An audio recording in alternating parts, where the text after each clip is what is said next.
Hey guys, today I want to talk about the benefits of earthing. And I want to show you this rod that I put in the ground out here. A lot of people don't understand about earthing, but I put this in here because I started getting interested in earthing through the Earthing movie. It's a movie that's on YouTube.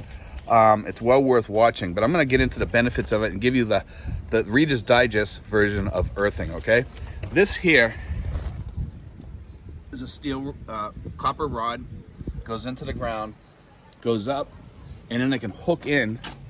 You can see the clip right here, and I have a strap here, and it has a metal thing inside the strap right there, and with that I can ground, or earth as they call it. We call it earthing. Earthing and grounding are a little bit different. There's different reasons, but they're basically the same kind of, okay? People will argue about that, but earthing and grounding is pretty much the same.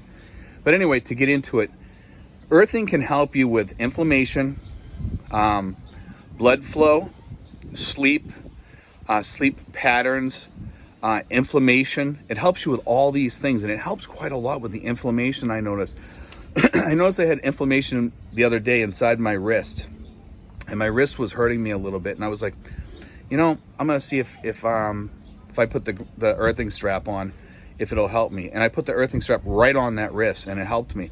But I also have noticed, and also Justin has noticed this too, it does help with sleep patterns. It does help you with things. And I noticed that the benefits of it, you would think that it wouldn't be that noticeable. But I don't know if it's the static electricity in your body that's getting rid of, because you carry static electricity because of all the electrical items around you in the house. So what happens is when you put this on, it takes all that away. Gets rid of it, and some people even say it might even help prevent cancer and things like that because of all this excess electricity that people walk around with. I highly recommend doing it in the morning when you get up. Do it for 20 minutes. You should at least do 20 minutes a day, you know. And you can also do the grounding strap at your desk and put like a thing going outside to it. You do not want to be grounding while there was an electrical storm in within 20 miles or something like that. I would recommend not doing it during that time, because if there's a lightning strike in the ground really close to it, you could get electrocuted, but the odds of that happening are pretty slim. But I would not want to be out grounding during an electrical storm for sure, okay? The other thing is that you can get the mattress pad, or the mat, you can get the sheet for it. There's also a desk pad. Then the grounding straps, which is what I just showed, these here. And I like the grounding straps most of all, believe it or not. But you know, if the sheets and the mattress pads were a little bit cheaper, I would probably get one of those and then run it into the house and just sleep on the mattress like that all the time where you're grounding. A lot of people have said that when they ground at night, they sleep very well, and some of the tests have shown that that's the best way to ground if you have sleep issues. But even if you're grounding for 20 minutes a day with this here, or doing 20 minutes in the morning and 20 minutes at night, which is even better, you're going to see a little bit of a difference.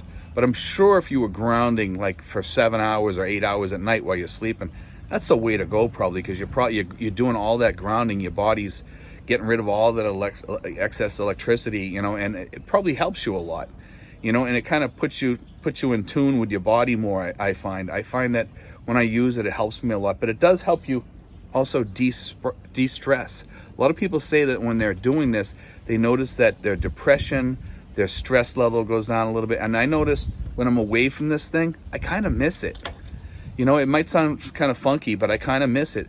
I also use the cold laser therapy. The cold laser therapy does something to your blood cells where it changes it. It makes you heal your inflammation better.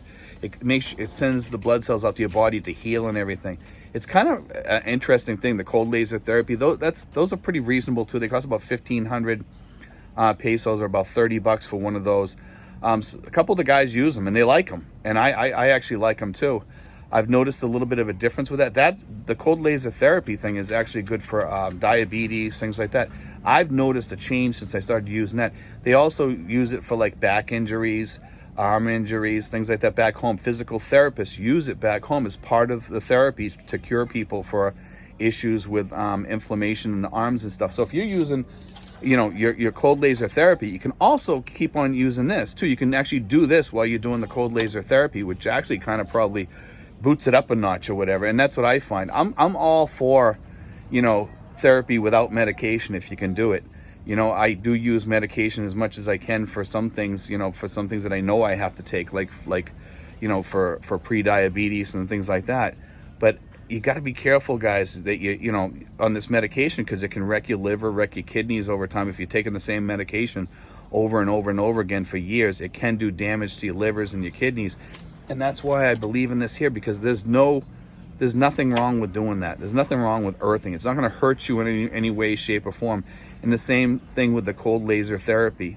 You know, the cold laser therapy, we did a video about that way back. You can get those on Lazada. You can also get the rods for these here. You know, the copper rods and stuff. You can get everything needed for doing earthing or grounding online on Lazada, and probably on Amazon and all those places too. You can get these kits. Some of them are cheaper than others and not as good as others. You really want to get like a copper rod or copper plated rod. A copper rod is the best. Excuse me, guys. But copper rod would be the best and the ultimate, and it needs to be at least like 4 feet deep, 5 feet deep into the ground, I would say, to really get the total effect of it. And when you get a chance, pour water around it. It helps you ground even better. Whenever it's a dry season and the soil gets dry, throw some water around that. Anyway, guys, God bless. Take care. I hope you enjoyed today's show, and I hope you got some new knowledge from that. God bless, guys. Take care.